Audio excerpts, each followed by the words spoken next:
नमस्कार, एक बार फिर बहुत स्वागत है आपका। आप देख रहे हैं एबीपी न्यूज, आपके साथ मैं हूं जिया शर्मा। शुरुआत आज की बड़ी खबर के साथ। अहम खबर यह है, दुनिया में कोरोना के नए वेरिएंट ने दस्तक दे दी है और दक्षिण अफ्रीका में नए स्ट्रेन ओमिक्रॉन के मिलने के बाद अब पूरी दुनिया में हड़कंप है।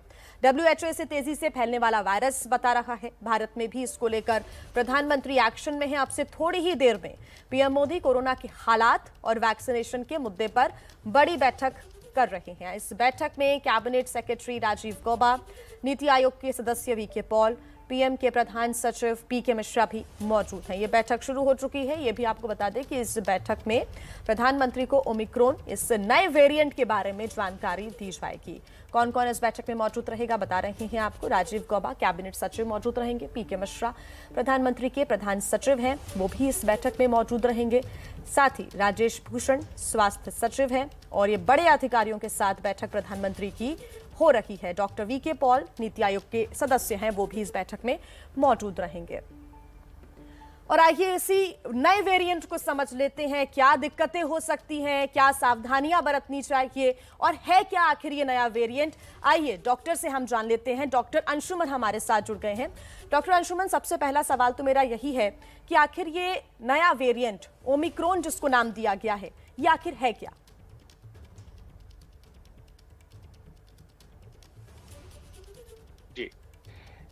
वायरस में म्यूटेशन बिल्कुल एक स्वाभाविक प्रक्रिया है और जब से आपने SARS-CoV-2 का इन्फ्लुएंजा पैंडेमिक देखा तब से देख रहे हैं म्यूटेशंस हो रहे हैं।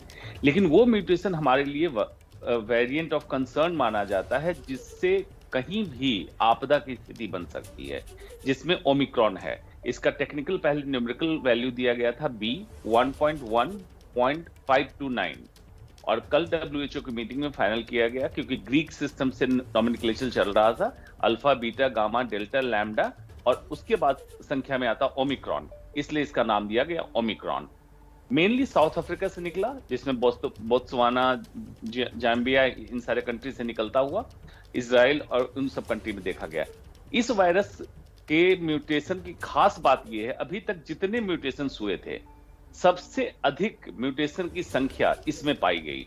32 म्यूटेशंस हैं स्पाइक प्रोटीन पे, जो डेल्टा में अभी तक हाईएस्ट देखा गया था 25, उससे भी ज्यादा इसमें हो गया। तो एक तो समस्या बढ़ी कि 4 गुना अधिक संक्रामक है। अगर संक्रामक क्षमता दूसरों को इन्फेक्ट करने की शक्ति इसमें कहें 4 गुना अधिक है, साउथ अफ्रीका ने देखा। दूसरी समस्या हुई immune evade mechanism. Immune system को चकमा दे रहा है वायरस। तो जो वैक्सीनेटेड पॉपुलेशन भी है या जिनको कोरोना वायरस का इन्फेक्शन हुआ, इनेट इम्यूनिटी है, उनको भी होने की संभावना हो रही है। और इस वायरस की एंट्री बॉडी में आसान हो गई, क्योंकि इसने ऐसे म्यूटेशंस बनाए स्पाइक प्रोटीन पे कि आसानी से बहुत फेफड़े के अंदर या GI सिस्टम के अंदर एंटर कर जा रहा है। ये 3 बड़ी समस्या वाली चीज है। मारक क्षमता बढ़ी है नहीं बढ़ी है, अभी इसकी रिपोर्ट साउथ अफ्रीका से रिलीज नहीं हुई है, इसलिए उस पर कमेंट करना भी मुश्किल है। बिल्कुल, क्योंकि कोई भी जानकारी पुख्ता रूप से अभी डॉक्टर अंशुमन नहीं मिल पा रही है। लेकिन अगर हम इसके सिम्टम्स की बात करें तो क्या मान के चलते हैं डेल्टा वेरिएंट का जो भी सिम्टम्स रहता है वही सिम्टम्स इसके भी होंगे?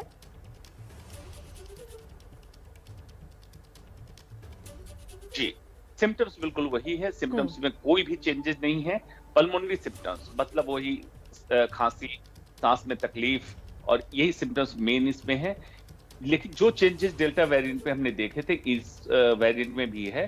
तो हो सकता है आने वाले समय में GI सिम्टम्स मतलब डायरिया, वॉमिटिंग, पेट में दर्द का होना, ये भी इस ओमिक्रॉन में मिल सकता है।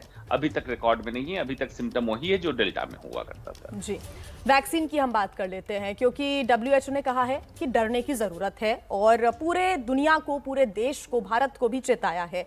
सभी देशों को चेतावनी WHO ने दी है कि इससे डरने की जरूरत है। हर जगह वैक्सीनेशन का काम चल रहा है, भारत में भी तेज हो रहा है, लेकिन क्या कारगर होगा ये वैक्सीन वेरिएंट के ऊपर, ओमिक्रॉन के ऊपर?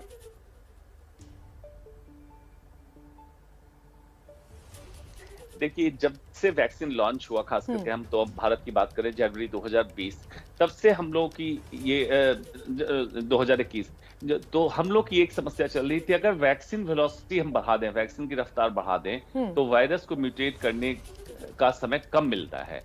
लेकिन इस वायरस ने म्यूटेशन ऐसा किया है जो वैक्सीन की इनइफेक्टिविटी, कारगर क्षमता कम कर रहा है। मतलब वैक्सीन लगे हुए व्यक्ति को भी संक्रमित कर रहा है। इसका मतलब ये हो सकता है कि कुछ वैक्सीन में सुधार की जरूरत होगी और वैक्सीन इनइफेक्टिव हो जाए अगर सुधार ना किया जाए। दूसरी एक समस्या इसमें देखी जा रही है कि एस प्रोटीन का डिलीशन हुआ है इस स्टेन में। जो आरटी-पीसीआर टेस्ट हम करते थे उसमें अधिकतम में तो टेस्ट पॉजिटिव आ रहा है, लेकिन कुछ केसेस ऐसे हो रहे हैं जिसमें हाई वायरल लोड है लेकिन आरटी-पीसीआर टेस्ट नेगेटिव है। तो दो बड़ी कंसर्न पॉइंट है इसमें कि टेस्ट नेगेटिव हो सकता है लेकिन पेशेंट इन्फेक्टेड हो सकता है, वो भी हाई वायरल लोड के साथ। और दूसरा, वैक्सीन की कारगर क्षमता कम हो सकती है ओमिक्रॉन के साथ। डॉक्टर अंशुमन, अब ये सबसे बड़ा चिंता की बात आपने कही है, बहुत बड़ा चिंता का विषय ये है कि अभी क्योंकि भारत ने बहुत ज्यादा कदम ओमिक्रॉन को लेकर तो नहीं उठाए हैं कि फ्लाइट्स को बैन किया हो या फिर कोई प्रतिबंध लगाया हो। ये जरूर कहा गया है कि जो यात्री वहां से आएंगे उनका टेस्ट होगा। आप कह रहे हैं कि आरटी-पीसीआर की रिपोर्ट भी इसमें पॉजिटिव ना आए, क्योंकि अगर बहुत हाईली लोडेड अगर वायरस है तो वो नेगेटिव भी आ सकती है। ऐसे में तो बड़ी दिक्कत हो जाएगी। यहाँ पर बैन करना ही शायद सही नियम रहेगा, सही फैसला रहेगा। आपको क्या लगता है?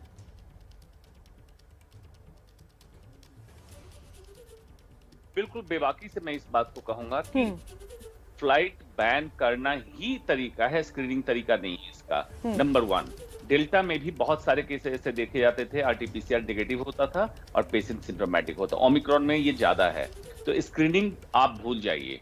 दूसरा, अगर विंडो पीरियड में है जिसमें आपका डिटेक्शन नहीं हो रहा है तो भी व्यक्ति इन्फेक्टेड होगा, हमारे कंट्री में इन करेगा। इसलिए यूके, जापान, नीदरलैंड ने सबसे पहले फ्लाइट बैन किया साउथ अफ्रीका से। आज यूएस ने भी डिक्लेयर कर दिया, जिसके लिए अफ्रीका से स्टेटमेंट निकला है। ड्रैकोनियन स्टेप है अमेरिका का, ऐसा नहीं है। अपने कंट्री को बचाने के लिए हमें सख्त कदम लेना चाहिए और उसमें कोई दिक्कत वाली बात नहीं। सेकेंड वेव में हमने देखा था कितनी जानें गई, कितने पैसे की क्षति हुई और बेड की कमी, ऑक्सीजन कमी सबने देखा। इसलिए फ्लाइट बैन करना बेटर ऑप्शन है। ये कहीं से कोई डिक्टेटरशिप ऑप्शन नहीं है। हमें अपने कंट्री को बचाना है तो फ्लाइट बैन कीजिए। In fact in transit flight ban कीजिए, मतलब कि जो दिल्ली मुंबई एयरपोर्ट पे उतर के सिर्फ पेट्रोल लेने, ऐसे फ्लाइट को भी बैन कीजिए अगर इन्फेक्टेड कंट्री से फ्लाइट आ रहे हैं तो। बिल्कुल, तो ये कदम उठाने की जरूरत है फिलहाल। हालांकि बैठक हो रही है, बैठक के बाद क्या डिसीजन लिए जाते हैं ये देखना होगा। डॉक्टर अंशुमन, ये अभी राहत की बात है कि भारत में अभी ओमिक्रॉन का कोई भी केस नहीं सामने आया है, लेकिन अभी कई ऐसे लोग हैं जिन्हें वैक्सीन नहीं लगी है। लेकिन आप कह रहे हैं कि वैक्सीन ज्यादा कारगर नहीं होगी, साथ ही इम्यून सिस्टम भी अगर किसी का स्ट्रांग है तो वो तो इम्यून सिस्टम को भी चकमा दे रहा है ओमिक्रॉन। बचा कैसे जाएगा इससे?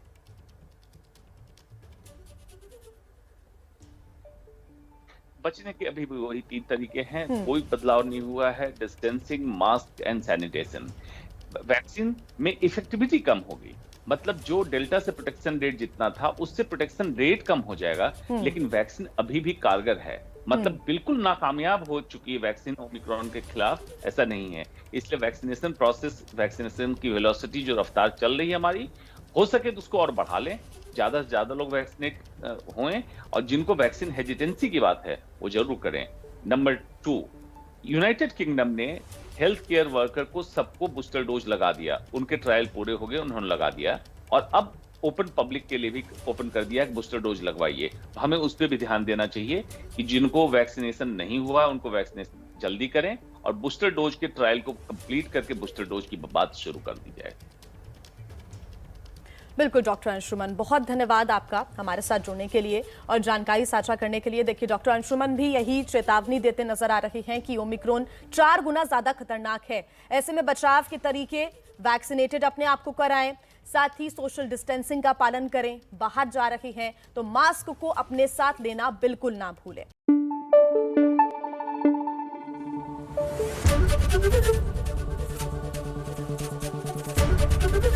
एबीपी न्यूज आपको रखे आगे।